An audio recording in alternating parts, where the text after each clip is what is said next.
My dear friends,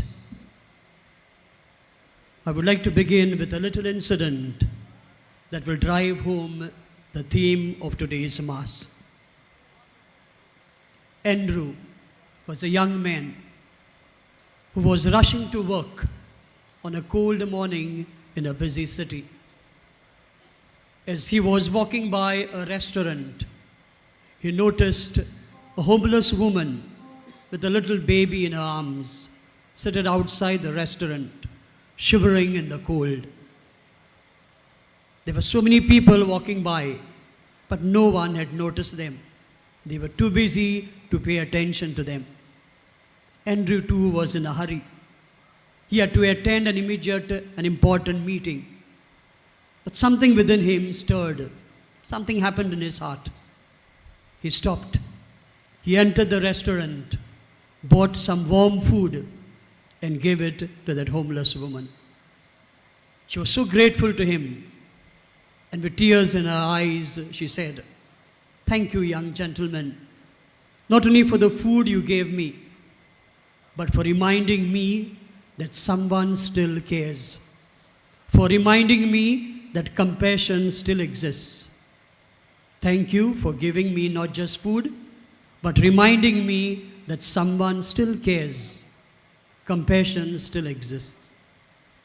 These words touched Andrew so much that in a couple of days he decided to volunteer to help out in a hospital every weekend, tending to the poor, the sick, and the suffering.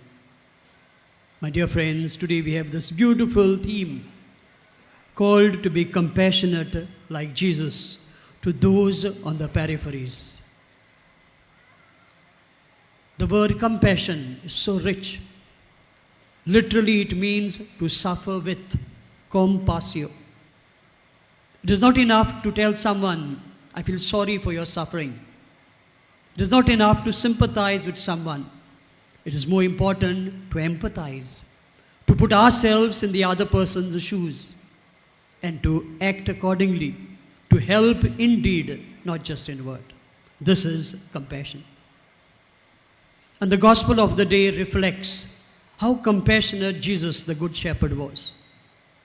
We have rightly heard, when Jesus saw the crowds, he had compassion for them because they were harassed and helpless, like sheep without a shepherd. Earlier we heard Jesus went about all the cities and villages, teaching in their synagogues and preaching the gospel of the kingdom and healing every disease and every infirmity. Jesus was compassionate to the core. On several occasions, we have read, we have heard how he fed the hungry and the thirsty, how he healed the sick, how he cast out demons, how he cleansed lepers, how he mingled with sinners and forgave them, how he raised the dead, how he paid attention to those who were marginalized. He gave time to the poor and the needy. In one word, he did not exclude anyone from his embrace of compassion. Everyone was under his eyes, under his embrace. My dear friends, Jesus chose his apostles not only to be with him, but to train them, to form them, and then to send them out. And that is what he does in the second part of the gospel today. He sends them out on a mission. He says, "Go to the lost sheep of the house of Israel and preach as you go, saying, the kingdom of heaven is at hand. Heal the sick, raise the dead, cleanse lepers, cast out demons. You have received without pay, give without pay." A beautiful mission. He teaches them to be compassionate to those on the periphery, as I said earlier, the last, the least, and the lost. My dear friends, all of us are invited to do likewise. What does being compassionate really mean? In the first place, being compassionate means seeing with the eyes of Jesus. And when we see with the eyes of Jesus, we see beyond physical outward appearances. We see to the inner underlying hidden needs of the other, especially the less fortunate ones, the poor, the suffering, the needy. Secondly, being compassionate means acting with mercy. It is not enough to say, I feel sorry for your suffering, my brother, my sister. It is not enough just to sympathize. What is more important is that we empathize. We put ourselves in the other person's shoes. We suffer with the other person. We make that person's sufferings our own.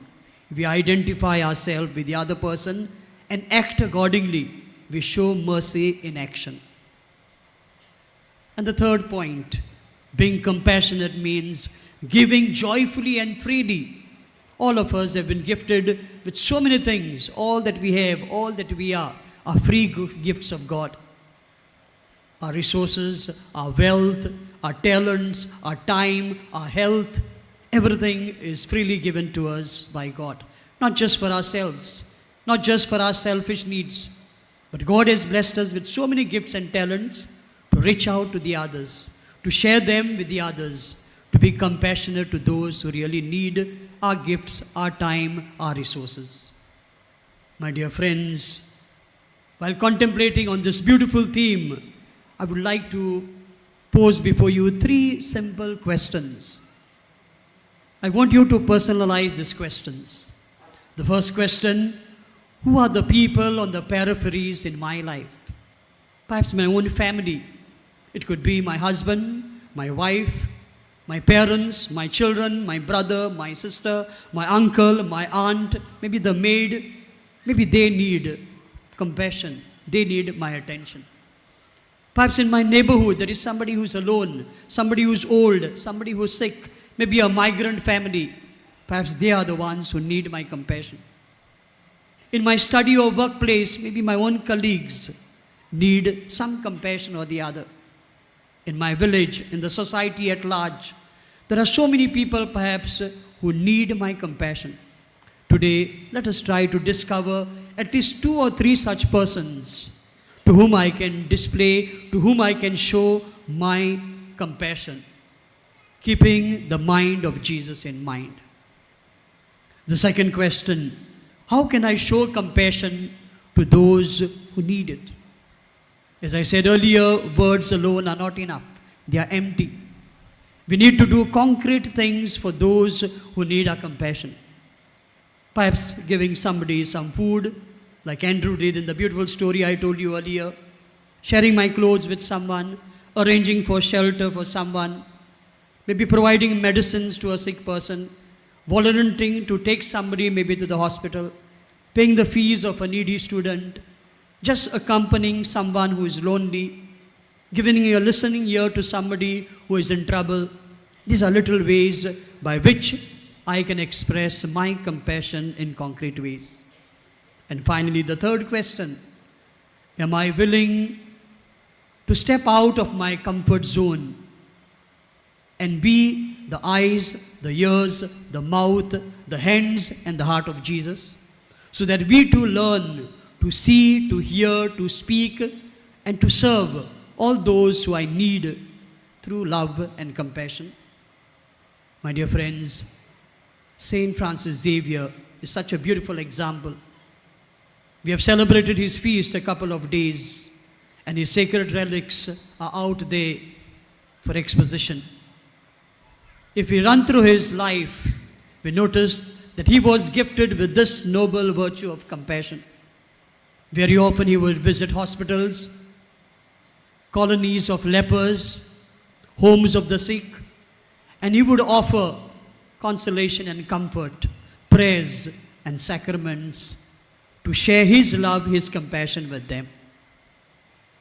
Quite often he would give food, clothing, shelter, medicines to the poor and the needy. He would make somehow time to be with such less fortunate brethren, the last, the least, and the lost. Today the church celebrates the memorial of Saint Ambrose. Again, a beautiful example of a person who displayed love and compassion to those in need. He came from a rich family, had plenty of wealth and riches. But when he decided to follow Jesus, he donated all his wealth, all his properties to the church. And moreover, to the poor, the sick, and the needy out of love and compassion. Saint Mother Teresa is another shining example, a woman who displayed so much of love and compassion to the poor, the sick, the needy, the downtrodden, the unknown. Dear friends, as we contemplate on this beautiful theme today, let these saints, and above all, let Jesus, the good and compassionate shepherd, inspire all of us to be people of love and compassion.